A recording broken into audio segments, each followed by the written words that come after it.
va repasser la parole à Pierre Blériot-Niamek, cette fois-ci pour la dénonciation de ce matin. Alors, parfait.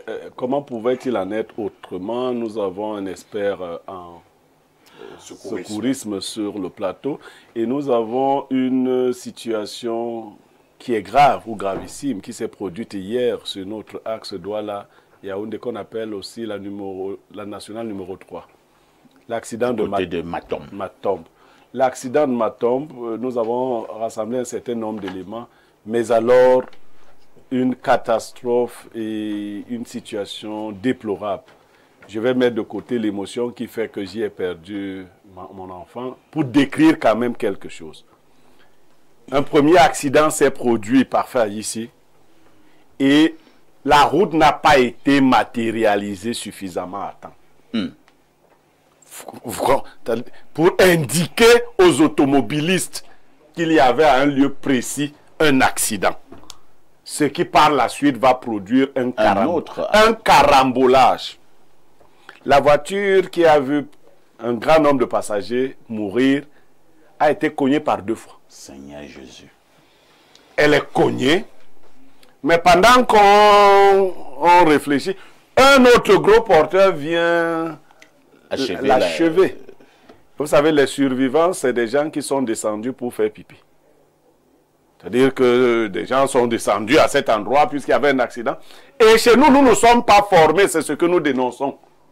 Il y a un accident, il n'y a aucune mesure de sécurité qui est prise à bonne distance. Parce que moi, sans être secouriste, je connais la vitesse d'un véhicule.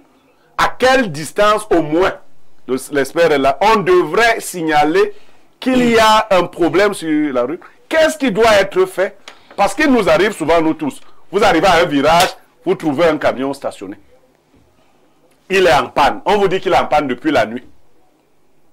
Et quand c'est sous la pluie, vous venez trouver des situations du genre, un autre véhicule est rentré sous le véhicule qui était stationné déjà.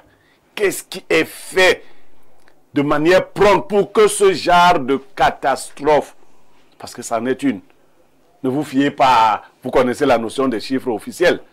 Quand les gens sont morts à Ezeka, quelqu'un te disait, moi j'ai transporté 60 corps, moi. Bon, mais on avait décidé qu'il y avait 79 morts. Pour le cas de Matombe, hier on parlait de 6 morts.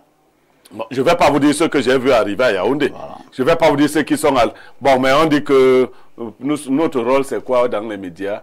Nous devons préserver quoi? Nous avons la responsabilité sociale du journaliste. La responsabilité sociale veut dire que tu ne dois pas donner le nombre de morts.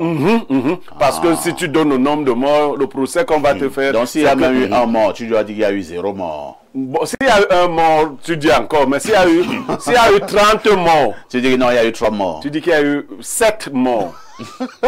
C'est la responsabilité sociale du journaliste. Parce que à une époque,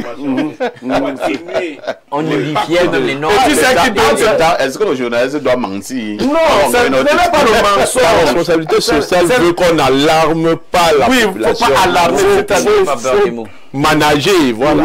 Manager la conscience sociale. Merci. Donc cette situation qui est connue déjà de plusieurs est dénoncée parce que de mon point de vue, les mauvaises pratiques de secourisme, peut-être qu'il y a même là-dedans des gens qui auraient pu ne pas mourir et autres. Comment nous fonctionnons? Parce que moi j'essaie de voir les films. Nous, quand il y a l'accident, quelqu'un part de Matombe jusqu'à Yaoundé dans un pick-up pour venir chercher un hôpital à Yaoundé. S'ils pouvaient même vivre. Donc il y a même des morts chez nous que Dieu n'attendait pas. Oui, oui. C'est-à-dire le vent qui va te taper de Matombe à Yaoundé pour t'amener à l'hôpital de, je ne sais pas, Biémassi ou Efoulan. Quand on arrive à Efoulan, tu es mort. Merci Pierre Blériot. C'est vrai que hier, il y a vraiment eu cet accident du côté de Matombe, avec plusieurs morts. Je préfère donc le dire comme ça. Avec plusieurs morts. Je n'ai pas donné un chiffre. Voilà, tu es un journaliste professionnel. Mais la dénonciation, tout en adressant déjà nos condoléances à toutes les familles durement éprouvées, mais la dénonciation de Blériot ce matin porte surtout sur le volet secourisme. Parce que s'il y a véritablement eu cette catastrophe à la fin à Matombe, c'est parce qu'il y a eu Des mauvaises pratiques quelque part. Et ça tombe bien, nous avons donc un expert en secourisme sur le plateau. Avez-vous été au courant de l'accident de Matom, Steve? Oui, parfait. J'ai été au courant de cet accident et je m'associe à la douleur de mon grand frère Pierre Blériot. Je suis hautement attristé parce que dans un voyage en aller-retour que j'ai fait à Douala, j'ai risqué moi aussi ce que nous appelons dans le jargon du secouriste le suraccident. Ça veut dire quoi? C'est-à-dire j'ai failli rentrer dans une voiture qui était déjà accidentée et qui n'a pas été déplacée de la chaussée. Immédiatement, ça m'a interpellé. À mon retour de Douala, 2 jours après pour remonter à Yaoundé, je suis retombé sur le même véhicule exactement au même endroit où je l'avais laissé 2 jours plus tôt. En situation toujours d'accidenté. Immédiatement, j'ai fait une vidéo. Vous pouvez vous pouvez voir la vidéo sur les réseaux où je trouvais scandaleux que 2 jours après, le véhicule n'ait pas été déplacé. Il y a en secourisme ce qu'on appelle les circonstances de l'événement. Ça part d'abord de la prévention. Moi, ce que je dénonçais dans ma vidéo, c'est que sur un axe national, qu'on appelle ici axe lourd, national numéro 3, qu'il n'y ait aucun marquage au sol. C'est inadmissible. Je passe le message ici comme ça à nos dirigeants. Il est inadmissible. Moi, j'aurais un conseil à donner au ministre chargé de cela. On annonce que dans une semaine, on annonce à tout le monde, dans une semaine, l'axe lourd est fermé. Il n'y aura pas de voyage pendant 2 jours. Et pendant ces 2 jours, on marque le sol. Parce que parfait, ici, dans la prévention aux accidents, surtout nocturnes, le marquage au sol est essentiel. C'est quoi le marquage au sol? Le marquage au sol, c'est simplement les traits blancs que vous voyez sur le sol. Juste ça. Vous savez très bien qu'il y a un incivisme patent sur nos routes. Tout à fait. Tu es sur l'axe lourd, quelqu'un roule en plein phare, sans se soucier que le fait qu'il soit en plein phare aveugle ceux qui viennent en face. La seule solution dans ces cas-là, c'est de regarder le sol. Il n'y a que le sol qui t'indique si tu es de ton côté. Si tu es de ton côté et si tu dois bien rester dans les clous. Juste ça cause des accidents. Ça, c'est la première chose qui m'a interpellé. Maintenant, Pierre Blériot disait, il y a des gens qui meurent pour rien au Cameroun. Que Dieu n'attendait pas encore. Il ne les attendait pas. Il va lui demander, vous faites même quoi ici? C'est les esprits qui errent partout. Qui errent partout. Et nous font avoir des cauchemars et tout ça. Dans un accident parfait ici, il y a ce qu'on appelle le bilan. Oui. Le bilan est divisé en 3 tranches. Circonstanciel, lésionnel, vital. Ça veut dire quoi? Ça veut dire que lorsque tu arrives sur un accident en tant que secouriste, tu dois analyser les circonstances dans lesquelles l'accident s'est produit. Ces circonstances te diront déjà dans quel état est ta victime, même sans l'avoir abordée. C'est-à-dire, tu es là, tu as regardé en 2 secondes, la belle voiture de Pierre Blériot va déclencher les airbags. Mais la voiture d'Alain ne va peut-être pas avoir d'airbag. Ça, tu le vois du premier coup d'œil. Tu vas voir les traces au sol. Sur combien de mètres il a freiné et dérapé. Ça te dit déjà en termes de calcul de secouriste l'impact, le choc qu'il y a eu à l'affrontement avec le véhicule en face. C'est un calcul mathématique, très simple. Ensuite, tu as fini ton bilan circonstanciel de l'événement. Tu rentres maintenant dans le bilan d'urgence vitale. Parce que là, ce qui est le plus urgent, c'est de savoir qui est en vie, qui ne l'est pas, qui peut être sauvé et qui ne peut pas l'être. C'est un peu cruel, mais c'est de choisir qui tu vas aider en premier. Bien sûr, si quelqu'un est déjà mort, tu vas le découvrir. Quelqu'un est déjà mort. Ou bien quelqu'un Il est mort. Il est mort. Mais si quelqu'un est encore vivant, privilégie la vie. Tout à fait. Sauf d'abord celui-là. Ça, c'est le bilan d'urgence vitale. Tu vas lui poser des questions s'il est conscient. Tu vas le palper, mais tu ne vas surtout pas le bouger. Les gens commettent l'erreur. J'en ai vu avant l'accident de Matombe. J'avais vu un autre accident à Douala où votre confrère, le président Chop Chop, m'a appelé. J'étais en train de travailler en clinique. Il m'a appelé en direct. Il m'a dit, Monsieur Bikim, pardon de te déranger, mais il y a une actualité chaude ici au Cameroun. Il faut que tu interviennes en direct. Parce que nous avons les images. Il m'a envoyé et j'ai vu la sortie des personnes du véhicule. Je ne veux accuser personne. C'est des âmes de bonne volonté qui ne veulent qu'aider. Tout à fait. Mais lorsque tu déplaces une victime accidentée de son véhicule, il y a de fortes chances que tu aggraves son traumatisme. De graves chances. Et je prends l'exemple de mon confrère artiste, parce que j'ai ce petit côté aussi artistique. Ouais. Mon confrère Cabrel Nyandjip. Lorsqu'il était mort, j'étais à Paris, je regardais la vidéo comme tout le monde, et je pleurais. Je pleurais pas parce qu'il était mort. Je pleurais parce que je voyais les conditions de son extraction de son véhicule. Lorsque on a extrait Cabrel Nyandjip de son véhicule, il n'y avait plus de risque de suraccident comme à Matombe. C'est-à-dire que le véhicule n'était pas sur la chaussée, il n'était pas en risque de suraccident, il était en bas de course dans un fossé. Donc, il n'y avait aucune chance là que un autre véhicule vienne le frapper. Il fallait d'abord poser un bilan d'urgence là. Il n'y a pas d'urgence. Le véhicule n'était même pas en flammes. Donc, tu n'es pas dans l'urgence de le sortir pour qu'il ne brûle pas. Qu'est-ce qu'on fait? Il fallait le laisser devant son volant. Pour l'instant, il fallait le laisser devant son volant. Oui. Mais bon, ça c'est dans les bonnes conditions de secourisme qui n'existent pas réellement dans notre pays. Et c'est pour ça que je suis là pour changer ça. Les bonnes conditions de secourisme auraient voulu que, dans un premier temps, on fasse le bilan circonstanciel, le bilan d'urgence vitale, et ensuite qu'on arrive au bilan lésionnel.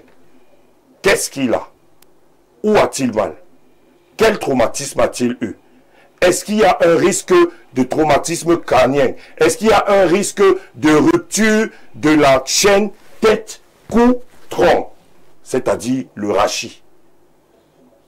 Ça, il faut le faire dans les 5 minutes de l'accident, avant de le bouger. Nous, tu vas trouver les gens C'est pour ça que je cherche Pierre Biriot. Entre-temps, d'abord, il n'y a pas des experts là, il n'y a pas des secouristes, il n'y a que quelqu'un qui sort du champ avec son vin de palme en main et qui va aider. C'est pour ça que ma bataille depuis 4 ans, c'est de créer un nouveau corps de sapeurs-pompiers. Dans le projet que vous avez tous reçu, je fais la proposition justement sur cet axe national numéro 3 de créer des pôles de secours. Tout à fait. Tout au long de la route. Tout au long de la route. Nous avons 3 capitales, on va dire ça comme ça, sur cette route-là. Boum-Yébel, Pouma et Déa. Sur ces 3 pôles, il doit y avoir des grands centres de secours. Prêts à intervenir. Maintenant, sur les plus petits villages, il doit y avoir des pôles de secours juste à la sortie des routes. C'est-à-dire que lorsqu'il y a un accident... Il m'a tombé une sortie de route. Voilà.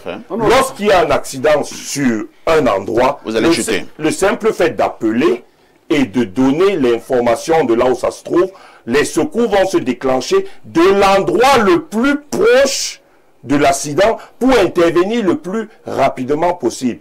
Et dans le cas de Cabrel, on lui aurait posé un collier cervical, on l'aurait sorti de la voiture avec une attelle cervico-thoracique. Voilà pourquoi mon projet est primordial pour sauver la vie de plus de Camerounais. Et aujourd'hui, je m'adresse là aux autorités. Vous êtes en train de construire une autoroute. Je l'ai prise à l'entrée de Boum-Yébel. Elle est très belle. Je vous avoue, j'ai fait des vidéos pour me vanter que vous insultez le Cameroun, vous insultez le Cameroun. Regardez, j'ai une autoroute à 3 voies chez moi. Parce que quand c'est bon, on le dit. Quand c'est pas bon, on le dit aussi. Cette autoroute est magnifique. Il est hors de question que vous finissiez cette autoroute sans des pôles de secours. Pour la simple raison que un accident sur l'autoroute, c'est pas comme un accident sur la nationale. Sur la nationale, il y a des populations tout au long de la route. Sur une autoroute, il n'y a aucune population. Il n'y a que le vent. Voilà. Merci, hein, Steve Mandeng Bikim. Lorsque quelqu'un connaît son domaine, ça se ressent, hein, ça se voit. Je n'ai pas grand-chose à dire. Je préfère continuer à distribuer la parole.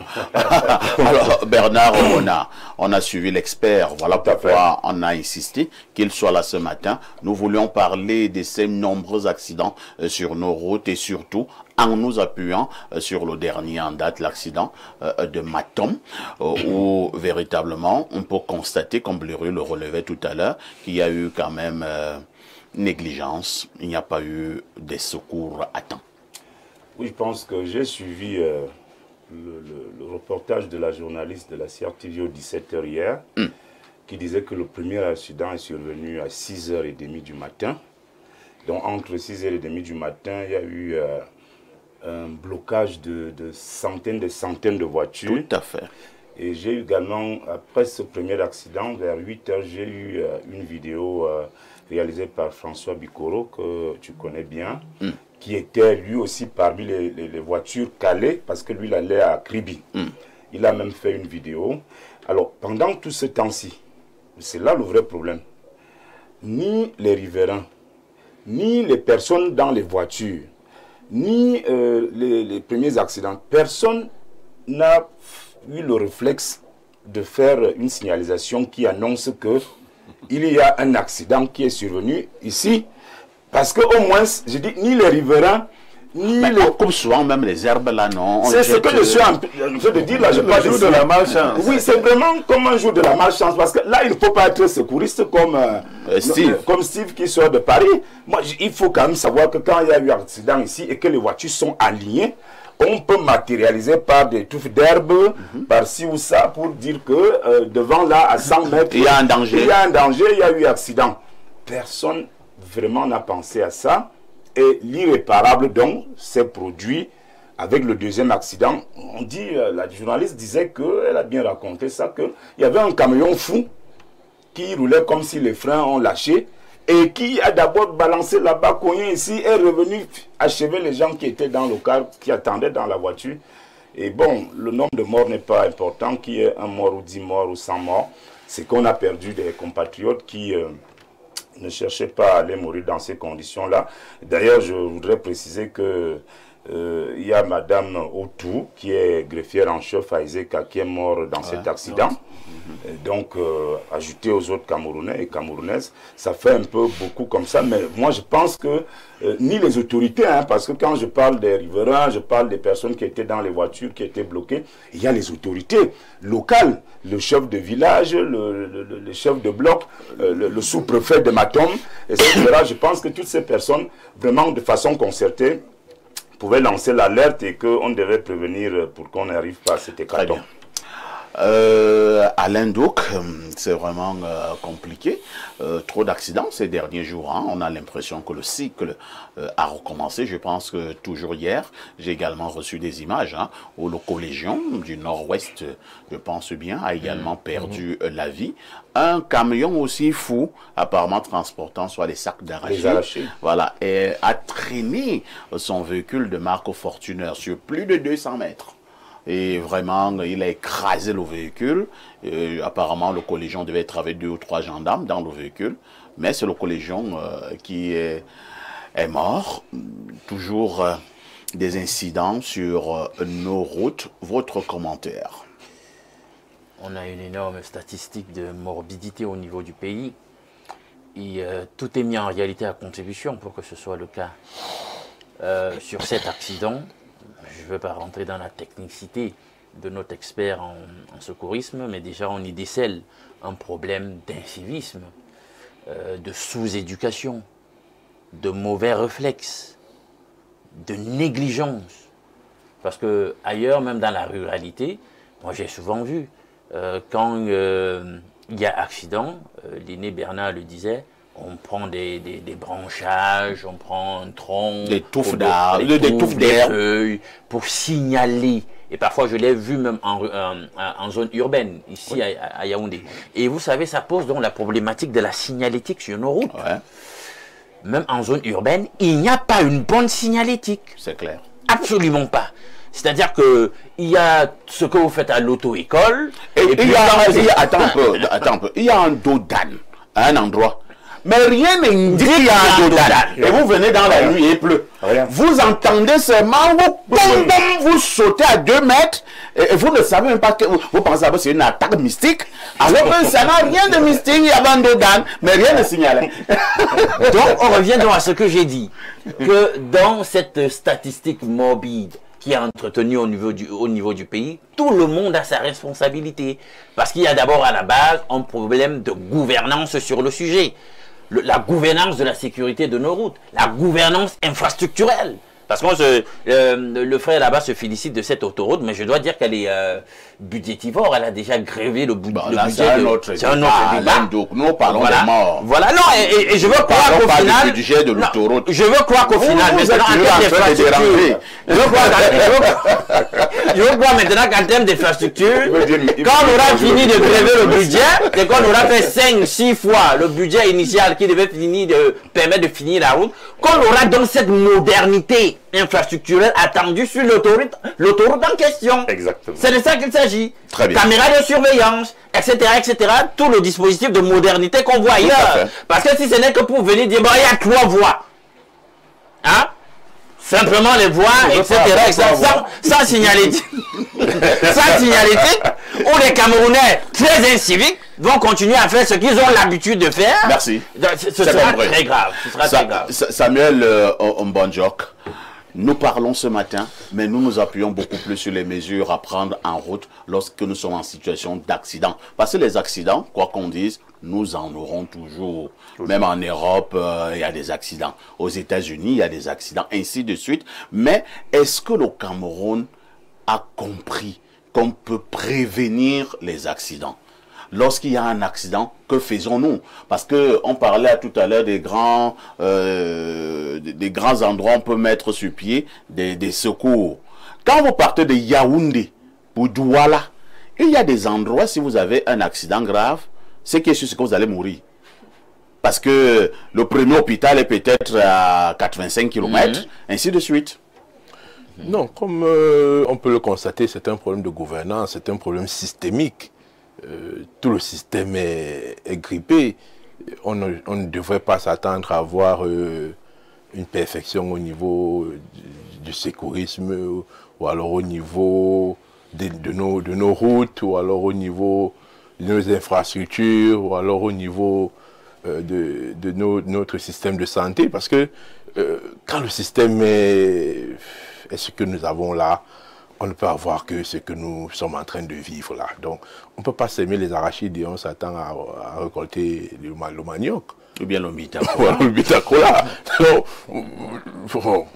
Peut-être c'est nos confrères, nos concitoyens qui vivent de l'autre côté, qui peuvent mieux comprendre le contraste. Mais nous sommes habitués à vivre comme ça. Depuis que moi je suis né, les accidents, ils ont même diminué. C'était grave, c'était l'acte de la mort. On appelle le triangle de la mort. Donc, pour nous, c'est même plus un fait d'actualité parce que... Non, c'est devenu... Non, c'est devenu... Non, puisqu'on vit ça tous les jours. Et personne ne fait rien depuis... combien d'années? Non, on ne banalise pas, mais on dit que le système est bloqué. Depuis une quarantaine d'années, moi je suis né, j'ai trouvé des accidents plus graves. Quand tu prends n'importe quel axe au Cameroun, tu as des risques énormes de faire des accidents. Dans tous les axes, il n'y a pas un seul. Tantôt, ça sera l'incivisme, tantôt, ça sera l'état de la route, tantôt, ça sera...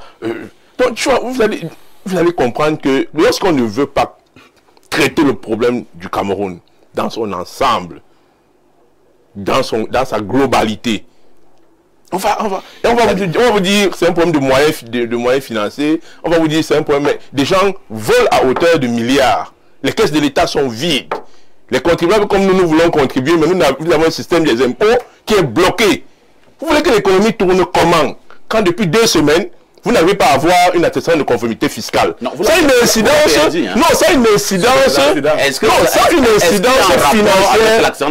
Effectivement, ça a une incidence financière sur l'économie du pays. Lorsque les contribuables n'arrivent pas à injecter de l'argent au niveau des impôts, il faut payer les infrastructures de sécurisme. Il faut payer les infrastructures de sécurisme. Il faut payer les infrastructures routières. Il faut payer les infrastructures sanitaires.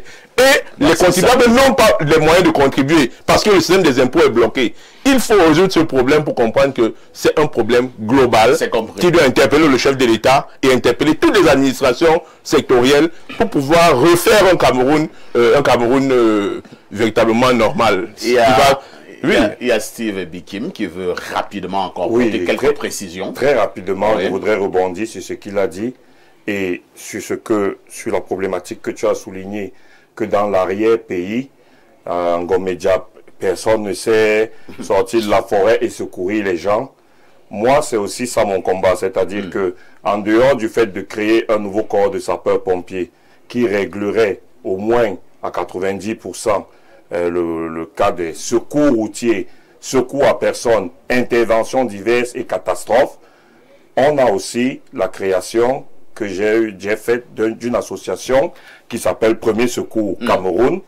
Premier Secours Cameroun, tout ce qu'on fait depuis 2 ans, on va dans les entreprises, on forme tout le personnel de façon à ce que entre vous puissiez avoir les premières bases de secourisme. Cela signifie que vous pouvez venir par exemple à Info TV. Complètement. Et vous formez le personnel au niveau des premiers secours. Exactement. J'avoue que moi-même, je ne connais rien dans le domaine. Non, je l'avoue. Tu vas apprendre. Mais il faut vraiment que je l'apprenne. Parce que quelqu'un peut tomber. Si quelqu'un tombe là devant moi, je ne sais quoi faire. Alors que si je apprends, on peut sauver des vies. C'est pour ça que Premier Secours 237 organise des stages comme ça en entreprise. On vient dans votre société Info TV 4 heures.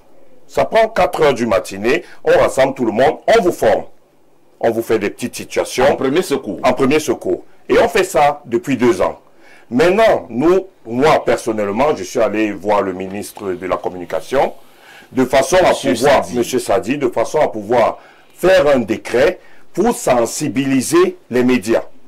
Parce que moi, je voulais élargir le champ de formation des populations. C'est-à-dire faire des petites vidéos, des petits brefs, qui pourraient être diffusés et même dans les chaînes de télé, en parler dans les radios, de façon à ce que les populations, c'est ludique. En fait, on crée un émolument pour le secours qui ferait que X ou Y personne du nord au sud, de l'est à l'ouest, soit capable de mettre son compatriote en position latérale de sécurité. Nous appelons ça la PLS. Position latérale de sécurité, c'est un geste tellement simple à faire, on peut le faire à 2, à 3 et même tout seul. Ça te sauve la vie, tout simplement. Il y a aussi un endroit là, hein, c'est-à-dire quand on doit secourir quelqu'un, le bouche à bouche. C'est-à-dire une femme est touchée et c'est un homme qui doit la secourir. Voilà un bel exemple. Disons que dans le contexte camerounais, pas fait ici, le bouche à bouche serait encore une option obligatoire parce que il n'y a pas ici de bavure ni de masque haute concentration pour pouvoir faire la réanimation cardio-pulmonaire avec un masque et un bavure. Ça fait partie du matériel que nous n'aurons pas demain. Tout à fait. Du coup, nous passons encore bouche à bouche. Il faut continuer à bouche à boucher. Je voulais dire quelque chose en 30 secondes. Vraiment en 30 secondes. En 30 secondes. Ce serait très intéressant. Je voulais dire à M. Steve que j'ai vécu il y a 10 ans une expérience avec un homonyme qui s'appelait Ona, un colonel retraité. Il a travaillé au Nigeria à la DGRE. Il a eu la même initiative, le même projet qu'il a porté pour créer quelque chose dans le tourisme. Il s'est attaché des services d'un pompier retraité également qui s'appelait Ngananana. C'était un veleux. Le colonel retraité, lui, était un Vofoura d'Mbankomo. Ils ont engagé des recrutements. Ils ont commencé à vouloir former les enfants au niveau des Kounou. Avant les Kounou, 2 chevaux, effectivement. Ils m'ont appelé et ce que je voulais que vous sachiez, c'est que ça n'a pas arrangé beaucoup de gens, de la présidence jusqu'à dans certaines administrations sectorielles. Ah bon? Ce que vous devez savoir, je suis d'accord. Ce que vous devez savoir, là où ça doit vous intéresser avant de rentrer, c'est que les 2 sont morts. Bizarrement. Ils sont morts bizarrement. Non, ne menacez pas, monsieur. Parfait, je ne vais pas le cacher. Les 2 là sont morts. Je ne vais pas le cacher, sans vous couper la parole, mon grand frère. J'en ai reçu. Des menaces? Ah oui. Ah oui, bon? Ça ne vous pas parfait. Ah oui. Mais comment je vous dis que c'est une mafia qui Parce que c'est une affaire mais attendez, moi je ne comprends pas. C'est une affaire de très gros. Vous venez pour aider les Camerounais. J'ai vos menaces? Oui. J'ai fait une présentation même au ministère de la Santé où lorsque j'ai présenté le budget pour mon projet, le budget, on m'a répondu que c'est l'argent de Beignet. Ah bon? Oui. Que je ne pouvais pas réaliser ça au Cameroun avec quel budget. Il fallait encore on veut les milliards, on veut les milliards. Pour que chacun ait sa part. C'est ça. Et moi, je leur ai dit, vous savez, pour moi, la santé des Camerounais n'a pas de prix. Et le chiffre que je vous annonce là, c'est que je vais faire ce que j'ai dit. Et je vais faire ce que j'ai dit là, avec ce chiffre-là que j'annonce. C'est pour ça que moi, entre-temps, malgré les menaces et les petits messages à peine voilés, que je fais bien sûr passer à mon avocate, et qu'elle stocke de façon religieuse, j'ai continué mon action, très bien, du moins au niveau associatif. C'est pour ça que, par exemple, ces grandes vacances, j'ai aussi lancé un autre projet avec l'association. Pour ceux qui sont du côté de Douala, vous pouvez amener vos enfants au parcours Vita, où nous faisons des formations de jeunes de 7 à 17 ans. Parce que mine de rien, nos enfants, c'est des éponges. C'est compris. Ils englobent tout et c'est le bon âge pour les former parce que même nos enfants de 9 ans, 10 ans, 11 ans sont capables de faire les premiers gestes de secours pour nous aider, nous les parents, pour aider dans les écoles, pour aider leurs camarades. Merci bien. On va passer la parole à Pierre Blériot, mais tout ce que j'entends sur ce plateau me donne quand même froid au dos. Hein. Ça me donne froid au dos, mais je vous passe la parole pour savoir ce qu'il y a lieu de faire lorsque nous avons des accidents, même le B.A.B.A. Bon, mais moi, beaucoup plus jeune, nous avions un service, comment on appelait ça? Les secouristes, non? Tout à fait. La Croix-Rouge. Il y a même aussi la Croix-Rouge qui forme aussi. Qui forme ces non, la secouristes. Croix-Rouge n'a pas. Nous avions un service de secouristes. Dans les États. Et on pensait que c'était une bonne chose. Beaucoup de cas arrivent dans les écoles et autres. Ouais. Déjà qu'il n'y a même pas d'infirmerie dans nos écoles et tout le reste. Il faut dire vrai, quand le monde nous écoute quand même, ça donne l'impression d'une grosse sauvagerie organisée. Alain, donc vous parlez de l'autoroute. Ouais. Parfois ici, quand vous entrez sur l'autoroute, faites le signe de croix. Ah bon? La route est belle, mais il n'y a rien. Vous êtes seulement sur la route. La signalétique. Si quelque chose, même un malaise vous arrive, dans votre voiture, Vous êtes mort. mais il n'y a rien. Et si tu fais même des gestes aux gens, on va dire que tu veux les agresser. Donc, tu donc, vraiment, non, commencez déjà par mettre ce genre de choses sur la route. Une route, ça va avec tout ça. Maintenant, pour revenir à l'accident, j'ai entendu plein de choses comme vous, relativement même à l'accident de Cabrel. Les mots que j'ai entendus là, nous, ça n'existait pas ici, hein, le truc que tu disais là. Il n'y a pas ça, c'était dans les rêves. C'est-à-dire, tu vas mourir là. Parce que les passants, les paysans ne vont faire rien d'autre que de vouloir te sortir de là, croyant t'aider. D'autres viennent même te soutirer. Bon, mais effectivement, je vois maintenant comment nous sortons souvent les accidentés. Les portières sont bloquées et autres. Nous te tirons. Parfois la hache. Oui. Parfois on prend les haches. Tu vois, on te tire, ça veut dire que si tu as eu une lésion, On aggrave même la situation. on aggrave la situation. Peut-être quand tu es mort. Donc, je dis vraiment, l'ignorance est pire que le sida. Oui, tu es plus dangereux Donc il nous faut vraiment essayer d'humaniser notre environnement. C'est trop peu humain. Bon, est-ce que les gens qui aspirent à être chef d'État, ils entendent ça? Parce que c'est quand même... Est-ce que celui qui est là, lui aussi, il est au courant que... Vous parlez des axes, même à Yaoundé. Si vous faites un accident dans la nuit du côté de Mombo, on fait comment avec vous? Alors... Là-bas, il n'y a que les filles de nuit. Nous sommes en insécurité grave. Donc je crois qu'il y a lieu de faire quelque chose. Pour les menaces, nous aussi, pour parler comme ça, les gens me demandent tout le temps, on n'a pas de courage qu'on prend quelque part. Tu attends seulement le jour de ta mort. Parce que les gars qui étaient stationnés là, eux n'étaient même pas courageux. La mort est venue les prendre sur place. Que tu sois courageux ou pas courageux, chacun attend sa mort sur place. Mais il faut bien faire quelque chose en attendant. Merci Pierre Blériot. Lisons rapidement quelques contributions de nos nombreux téléspectateurs à travers le monde. Nous commençons par le 212.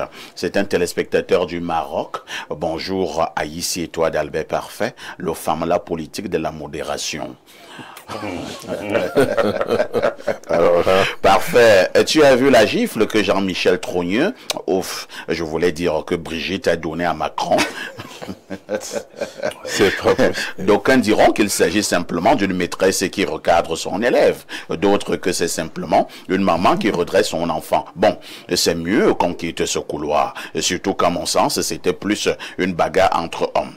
Tonton Adalbert, j'aimerais taquiner Alain Douk. Vendredi dernier, Blériot a dit quelque chose d'intéressant concernant l'ingratitude à Alain Douk. Il lui disait que dès qu'il parlera de Maurice Kamto ou de quelque chose qui ne plaît pas aux téléspectateurs, les discours envers sa personne changeront. Effectivement, il avait raison. Investigateur que je suis allé chercher quelques commentaires haineux sur lui sur YouTube. Les voici.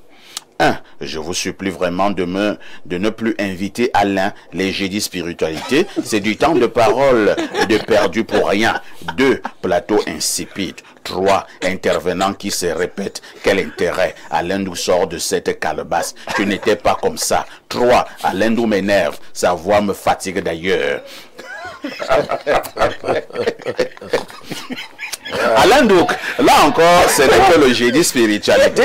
Tente de parler de Kamto, tu vas voir. J'ai l'impression que la thématique du jour est susceptible d'être un thème à poser, le jeudi spiritualité. Alain Douk, est-ce que ce que Elon Musk fait là, à savoir la puce dans les cerveaux, est-ce que les chrétiens appellent la marque de la bête? Avant de chuter, j'ai une requête à vous adresser, monsieur et toi. Aïssi, je t'ai appelé combien de fois? Oui, parfait, s'il te plaît, retire la rubrique de la dénonciation, le jeudi spiritualité, je t'en supplie, ou alors qu'on suspende les annonceurs et la publicité ce jour-là. Aujourd'hui, de plus en plus d'Africains ressentent ce besoin profond, de se connaître spirituellement, de comprendre qu'ils sont sur le plan spirituel.